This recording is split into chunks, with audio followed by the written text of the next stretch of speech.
Uma característica desse período que a gente chama agora de Nova República, né?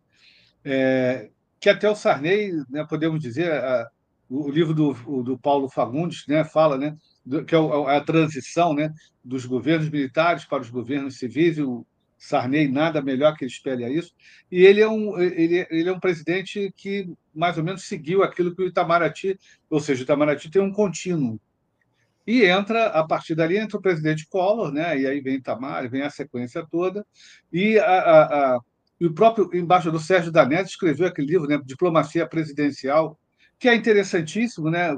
Mais que eu fico imaginando para o profissional, né? Deixa aqueles parâmetros, como é que ficam os parâmetros tradicionais, como é que se faz política externa, onde o senhor não olha mais para o interesse nacional, para o objetivo, os objetivos nacionais permanentes, etc. Você começa a olhar para o que aquele governo, o que aquele presidente espera, né, do seu corpo diplomático, o que ele espera do Itamaraty. Exato. Veja, a diplomacia profissional corporativa do Itamaraty, no Ministério dos Negócios Estrangeiros no Império, Ministério das Relações Exteriores na República, ele sempre foi um corpo de alguma excelência intelectual, né? A seleção dos melhores. Antigamente, entrando pela janela, algum concurso eventual, mas a partir de 45, o monopólio da seleção, do treinamento, da formação, da especialização pela Academia Diplomática, o Instituto Rio Branco, né? Primeiro pelos vestibulares de acesso, depois pelos cursos de aperfeiçoamento para secretários ascenderem a conselheiro, o curso de aperfeiçoamento, justamente, e o curso de altos estudos, que chamam de doutoramento, mas é, digamos, uma espécie de teste na elaboração de uma tese, de um trabalho, uma monografia sobre as relações exteriores. E, justamente, se a gente for observar a produção dos diplomatas depois da introdução do curso de altos estudos, veremos que você tem um núcleo de excelência e de referência documental, histórica, de pesquisa e de discussão dos problemas brasileiros de alta qualidade, né? A maior parte das teses que receberam mérito e foram publicados pela Fundação Alexandre de Guzmão, a FUNAG, tem uma biblioteca digital com muitas teses publicadas, não todas, algumas são confidenciais até hoje, por princípio, mas as que foram publicadas são de excelência, tanto na história quanto no debate da agenda diplomática. Enfim, a diplomacia, ela sempre instruiu presidentes ou chanceleres. Os chanceleres eram políticos eleitos, eram políticos parlamentares, digamos assim, no Império foi assim, na Velha República foi assim.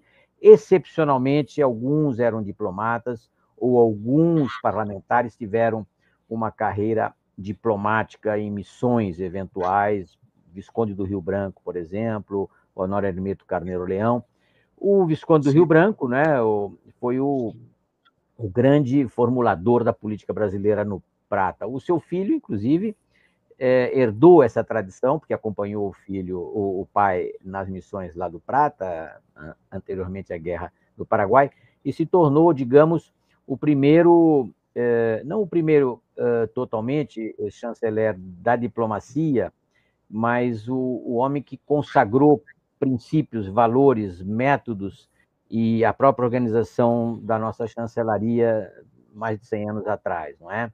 Ele tinha um conhecimento muito grande da história e aí ele pôde construir as bases da diplomacia contemporânea do Brasil. Rio Branco, digamos, Rui Barbosa, que teve missões diplomáticas e que esteve na segunda Conferência da Paz da Haia, no centenário da independência argentina, quando ele se distinguiu por teses brilhantes sobre o eixo central do multilateralismo contemporâneo, não é? A igualdade soberana das nações. Tivemos Oswaldo Aranha, num período crucial da nossa formação, e depois Santiago Dantas e muitos outros. Aliás, poucos eram diplomatas de carreira a exercer o cargo de chanceler, de ministro das Relações Exteriores, não é?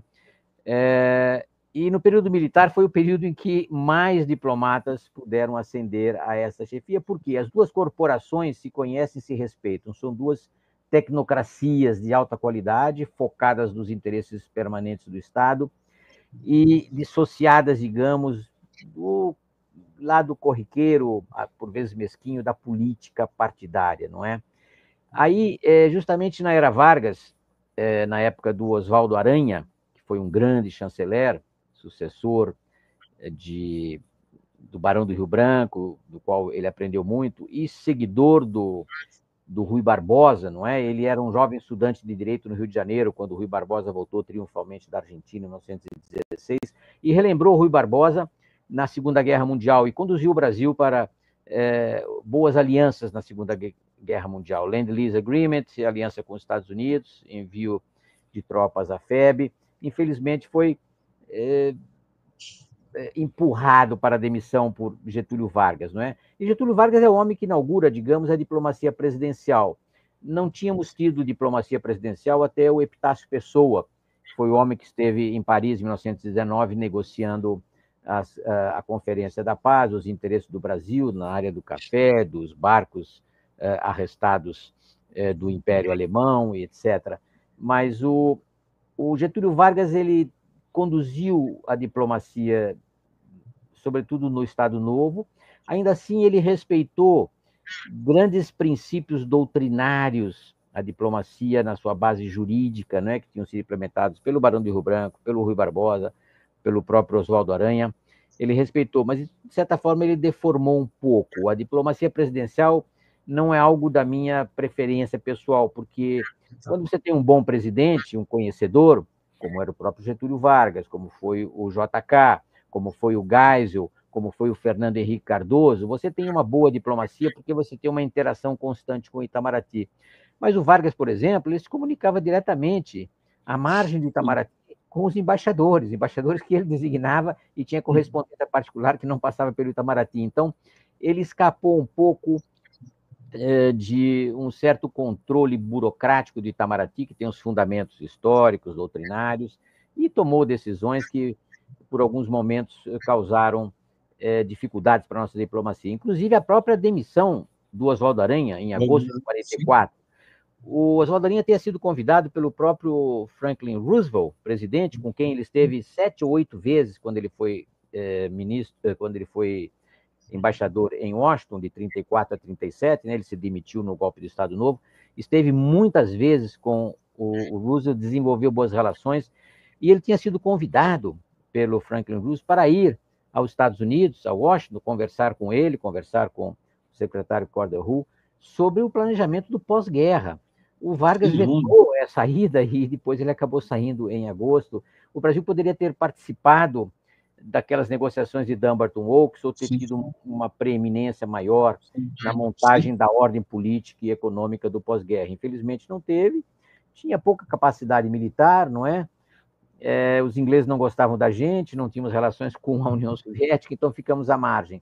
Mas ele ainda, como representante brasileiro em Nova York, na ONU, não é? Em 47, depois em 56, teve um bom trabalho também defendendo os interesses do Brasil. E tivemos o Santiago Dantas, que fez muitas conferências na época, era muito respeitado. Então, você teve a construção de uma diplomacia caracterizada pelo interesse nacional durante o período Vargas, sem dúvida, nos anos 50, no período JK, a OPA, Operação Pan-Americana, foi a primeira iniciativa multilateral do Brasil, resultou não num plano Marshall para a América Latina, como JK pretendia, mas no BID, né, no Banco Interamericano de Desenvolvimento. Depois tivemos outras iniciativas, mesmo no regime militar, a despeito de uma iniciativa duvidosa no início, que foi a nossa participação na Força Interamericana de Paz na República Dominicana, pedido dos americanos, mas ainda assim o Itamaraty atuou para que não fosse uma intervenção unilateral dos Estados Unidos, e sim tivesse o respaldo multilateral de uma decisão, não é? Houve a constituição na OEA da Força Interamericana de Paz, mas também foi a única operação que nos engajou mais de perto com o envio de tropas militares. Depois tivemos muitas participações em forças de manutenção de paz, né? Peacekeeping e não peacemaking, não participamos de nenhuma. Fomos convidados para a Coreia, na época ainda do presidente Dutra e depois do Vargas, mas recusamos. Nos anos 60, depois das aventuras americanas no Vietnã, não é? Nos convidaram para participar, nós não participamos, porque não era autorizado pela ONU, não foi uma operação como da Guerra da Coreia, né?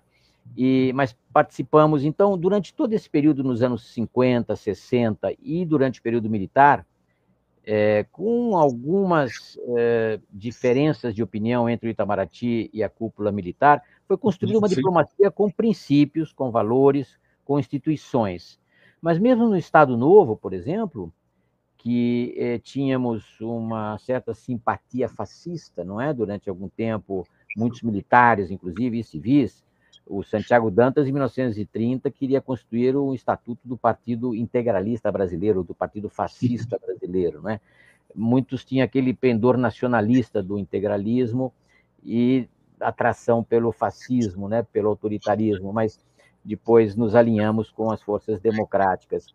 Mas durante os anos militares, tanto no Estado Novo, onde houve grande participação militar, como depois no golpe, na Revolução de 64, no regime militar de 64 a 85, nós construímos uma diplomacia centrada nos interesses nacionais, não é? Tinha aqueles lado tabu dos militares, né? Cuba, o maoísmo, a União Soviética, o comunismo internacional, não é? Tinha esses tabus e até participamos de algumas aventuras autoritárias na América do Sul, Bolívia, Uruguai, Argentina e, sobretudo, Chile, não é? Em 73, mas a construção dessa aliança tácita entre tecnocratas militares e tecnocratas do Itamaraty foi muito boa para a diplomacia brasileira. Ela se profissionalizou e manteve princípios e doutrinas que vinham do Rio Branco, que vinham do Rui Barbosa, que vinham de Oswaldo Aranha, Santiago Dantas, etc.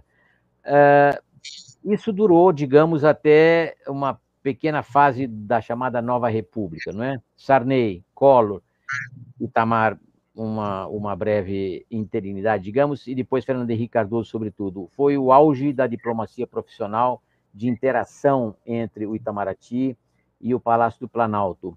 Isso mudou muito a partir dos anos 2003, né, quando entra o que eu chamo de diplomacia partidária. A diplomacia partidária e um presidencialismo muito personalista, muito centrado na figura de Lula, fez muito mal à diplomacia brasileira, porque você tinha um pedaço da diplomacia orientada pelos velhos princípios do multilateralismo, não é? E outro pedaço de aliança ideológica com algumas ditaduras execráveis na América Latina, né? Os companheiros aliados dos cubanos, depois dos bolivarianos, do chavismo, com algumas ditaduras em outras partes, não é? E isso fez muito mal, porque o Itamaraty perdeu o controle de alguns dossiês, sobretudo setores ou agendas políticas não eram decididas pelo staff técnico do Itamaraty, mas sim no Palácio do Planalto. Alguns até contrários às recomendações do próprio Itamaraty. Né? Então, nós temos hoje uma volta do chamado lulopetismo diplomático, um aprofundamento da diplomacia presidencialista personalista, ainda mais exacerbada, o que também causa problemas, pelos improvisos do presidente, pela sua ignorância de alguns dossiês na área econômica, mesmo na área diplomática. Então, e hoje, com a fragmentação do multilateralismo e uma segunda guerra fria, como se diz, essa falta de unidade de princípios e valores entre o Itamaraty e o Palácio do Planalto atinge um pouco a diplomacia brasileira.